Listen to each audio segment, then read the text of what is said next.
Alright, welcome back my friends. It is time for another Motorweek Retro review reaction. And this week it is the 1991 Dodge Spirit RT. Now, if you have watched my channel before, you know, number one, I love 80s cars. The dorkier and the squarer, the better. And I really liked the Spirit and the Plymouth Acclaim. The last vestiges, the last kicking and screaming of the K-car platform stretched and modified for over 10 years. I think it's really cool, at least the way I remember it. But this is a time in 91 where the GM10 cars were coming out. You had the Contour and later cars like the Cloud cars coming out from Chrysler. This, I don't know if it was even really competitive, but I always liked it. Boxy, boxy, boxy. But let's see what Motorweek had to say about it when it was brand new. Is made possible by rockauto.com. Well, hello and welcome again to Motorweek 91. We're glad to have you with us. This is a Dodge Spirit, as nice and sensible a family sedan as one can find. Just the thing for taking the kids to school or packing the family off for a leisurely trip to see Grandma. But what if we told you that this Dodge Spirit can deliver a 0 to 60 time of only 6.2 seconds or a sub 15-second quarter mile? Think you'd be interested? Well, we certainly were. So let's talk about the styling, and I want to talk about that real performance real quick. I love this. I really do. There's a lot you can nitpick that was old-fashioned, but I love this car. At least the styling of it. This does it for me. I mean, whether it was the old Aries, the Dodge Shadow, and this right here, I mean, these cars are embedded in my mind from the 80s. And honestly, the people I knew who had them had good service out of them. I don't know that the platform was strong enough to really do everything it was asked to do. But I do believe that if you transported me back to 1990, let's say, and we're like, you know, here's some money, I have to think these would be near the top of my list. I know in my heart that the Japanese cars were better, but this really does it for me. I love the rectangular headlights with a long rectangular grille right there with that Dodge Plus cross on it. I like the truncated rear end and the flat. I just love everything about it. Now, it is a little old-fashioned. The door handles, they aren't the pull type, right? Those are still the flippy ones. I like this. I don't love the color, and I don't love that the wheels match the body, the color. And honestly, if I did go back in time, I would never buy the RT version. I would buy a nice, sensible 4-cylinder. Let's see what they say. But how do you make a sedate family car like the Spirit capable of 0 to 60 runs of 6.4 seconds and quarter mile times of 15.1 seconds at 97 miles per hour? Nothing to it. You rename it the Sprirt RT. And you replace its standard engine with a turbocharged, intercooled, dual overhead cam, 16-valve version of Chrysler's venerable 2.2-liter 4-cylinder engine. This pumped-up 4 makes 224 horses, only one less than Ford Mustang's 5-liter V8. Okay, so I didn't say anything about the performance, but now I need to. I just did, a few days ago, a reaction video to the 2000 Pontiac Bonneville SSEI. Now that has a supercharged 3800 series V6. It made 240 horsepower. This 2.2, I don't know that turbocharging it that much is really going to be good for the lifespan of the car. And you saw there at the launch, the tire just spun and the car wasn't going anywhere. But dang, that's good horsepower. I mean, that's incredible. That's within 20 horsepower of a supercharged V6 9 years later. That's really impressive. And that Bonneville, I think it did the 0 to 60 run in 7.9 seconds, something like that. So this would scoot. Chrysler's first homegrown 16-valve engine also makes 217 pound-feet of torque, 95 more than the basic normally aspirated 2.2 engine. The big power increase means big jumps in other areas too, like front drive torque steer and initial turbo lag. The on-off clutch makes launches tricky, and power comes on like a sledgehammer at 3,500 RPM. This makes driving the Sprirt RT a real roller coaster ride. The smooth Sprirt personality is replaced by a sawtooth-edged demeanor that would even scare Mr. Hyde. It's normal to stiffen up the suspension when adding horsepower. Dodge engineers have done that to produce substantially more grip in the Sprirt chassis. But the engine still easily overpowers the 60 series front tires, so not all of the torque gets to where it's needed for pulling out of a corner. Fortunately, the power steering has plenty of feel, allowing the driver to maintain complete control even in emergency situations. Upgraded four-wheel disc brakes are part of the Sprirt package. The performance was most disappointing. Braking distances averaged an okay 130 feet from 60. But mushy pedal feel combined with constant lockup makes every stop a tire killer. This RT doesn't just require the optional anti-lock system, it demands it. Yeah, so one of the things I said in that Bonneville review I did was when that 115 feet is kind of like the magic number for me. I've watched a lot of these, and 115 seems to be the demarcation point between not that good and wow, that's really impressive. 130 is not that good. And that Bonneville, when it did it with very little drama. A lot of nosedive, but very little drama. It just stopped straight.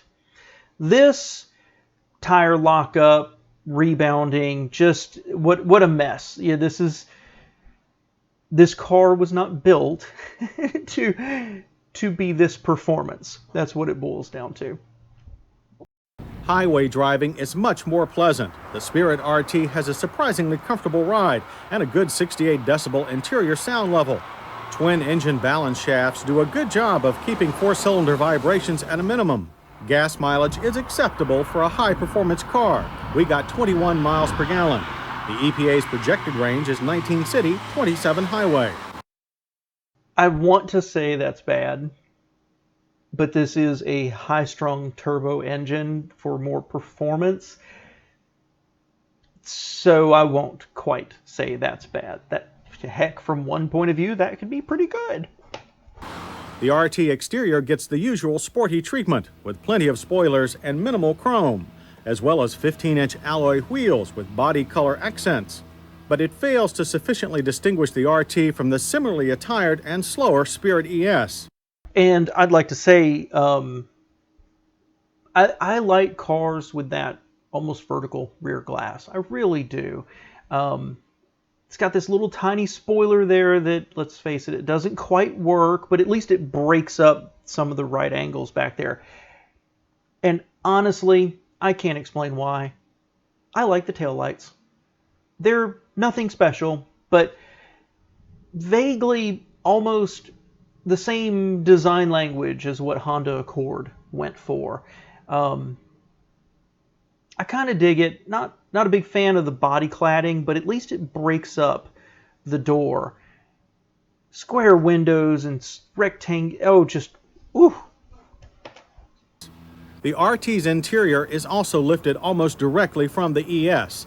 That's not to say that it's bad, however. Our Sprirt has one of the roomiest, most comfortable interiors of any mid-size car, with firm, supportive sport bucket seats. Our car came with a set of excellent power seat controls, but the standard tilt wheel and manual adjustments are equally useful. Gauges are clear and comprehensive, providing all of the information that a sport-minded driver might need. An AM/FM cassette deck is standard. Our car came with the optional upgraded Infinity unit. It offers a fine sound and logical controls. Chrysler's usual ventilation controls are also clear and easy to reach. The Getrag 5-speed manual shifter feels a bit rubbery, but hits each gear precisely. No automatic is available for the RT. Rear seat room is generous, as always, with a standard split folding seat back. There's plenty of luggage space, too, thanks to the substantial trunk with its low liftover that makes loading easy. No volume on the trunk. That's a little unfortunate. Interiors, okay. I mean, that's a lot of gray cheap plastic with gray cheap plastic underneath with black in the middle. But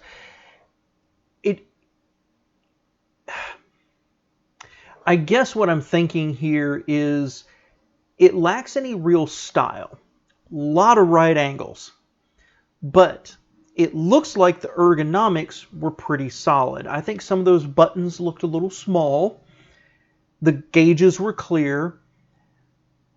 But overall, they moved all the controls up where they should be. They're under a pod. While it doesn't really have any sense of sophistication, or I guess it looks more value than it does pricey, right? It looks cheap. That's what I'm trying not to say. It looks cheap, but the actual layout looks okay. It also doesn't look like they're trying to be something they're not. You could see that in some of the Cadillacs, that they still had squared off styling and chrome knobs and things like that. This just looks honest, but unfortunately it does strike me as a downgrade from the quality plastics you would see in some of the imports, or perhaps some of the other American cars out there. But functionally, I think it's fine, and as long as you're okay with how cheap the plastics look, I think it would be something that you would use on a daily basis and not be unhappy with. Sprirt RT is quite a different kind of Dodge family sedan and carries a suitably different price.